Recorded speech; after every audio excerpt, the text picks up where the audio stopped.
అదరగొట్టే కారం రంగు రుచి ఆచి కారం పొడి. యానాం కేంద్రంగా సరికొత్త దందాకు తెరతీశారు అక్రమార్కులు. మద్యం, పెట్రోల్, డీజిల్ ని కాకినాడ జిల్లాలోకి తరలిస్తున్నారు కేటుగాళ్లు. అక్కడ రేట్లు తక్కువ కావడంతో ఇక్కడికి తీసుకొచ్చి అమ్ముకుని సొమ్ము చేసుకుంటున్నారు. అధిక ధరలకు విక్రయిస్తూ అందిన కాడికి దండుకుంటున్నారు.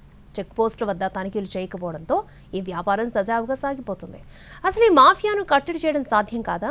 నిబంధనలు ఏం చెప్తున్నాయి? అధికారుల వాదనేంటి? యానాం పుదుచ్చేరి రాష్ట్రంలో ఉంటుంది. కాకినాడ జిల్లాతో సరిహద్దు పంచుకుంటుంది. పేరుకు పుదుచ్చేరి అయినా కాకినాడ కేంద్రంగానే అక్కడ కార్యకలాపాలు జరుగుతూ ఉంటాయి. కేంద్రపాలిత ప్రాంతం కావడంతో ఏపీతో పోలిస్తే పెట్రోల్, డీజిల్, లిక్కర్పై ట్యాక్స్ తక్కువ. కాకినాడ, అమలాపురం చుట్టుపక్కల ప్రాంతాల నుంచి అటువైపు వెళ్ళినప్పుడు పెట్రోల్ ట్యాంక్ ఫుల్ చేసుకుని వస్తూ ఉంటారు. లిక్కర్ కూడా ఇక్కడ కంటే తక్కువ రేటుకే వస్తుంది. అక్రమార్కులు ఇప్పుడు ఇదే సైడ్ బిజినెస్గా పెట్టుకున్నారు. యానాంలోని పెట్రోల్ బంకులతో కమిషన్ పద్ధతిలో వ్యవహారం చక్కబెడుతున్నారు. రోజుకు వేల లీటర్ల పెట్రోల్ను అక్రమంగా రాష్ట్రంలోకి తీసుకొస్తున్నారు. లక్షల్లో సంపాదిస్తున్నారు.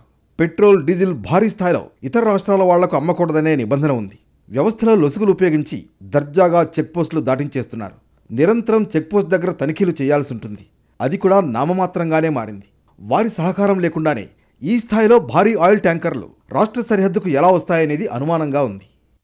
లిక్కర్ బ్రాండ్ను బట్టి ఒక్కొక్క ఫుల్ బాటిల్ ఏపీకి, యానాంకి 400 నుంచి 800 వరకు తేడా ఉంటుంది.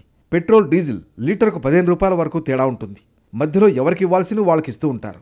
ఎప్పుడో ఒకటి అరా నామమాత్రంగా కేసులు నమోదైనప్పటికీ ఆ తర్వాత అదీ కనిపించడం లేదు. కొన్నిసార్లు కేసులు నమోదు కాకుండానే అంతా సైలెంట్గా అయిపోతుంది. నిరంతరం పెట్రోల్, డీజిల్, లిక్కర్ అక్రమంగా సరిహద్దులు దాటేస్తుంది. పెట్రోల్, డీజిల్ అమ్మకాలపై పక్కా లెక్కలుంటాయి. దాన్ని కూడా తెలివిగా మార్చేస్తున్నారు. తమకు అనుకూలంగా ఉండే ఇతర ప్రాంతాల్లో అమ్ముకుంటున్నారు. మొత్తానికి మాఫియాగా ఏర్పడి పెట్రోల్, డీజిల్, లిక్కర్ను యానాం నుంచి అక్రమంగా ఏపీకి తరలించి క్యాష్ చేసుకుంటున్నారు.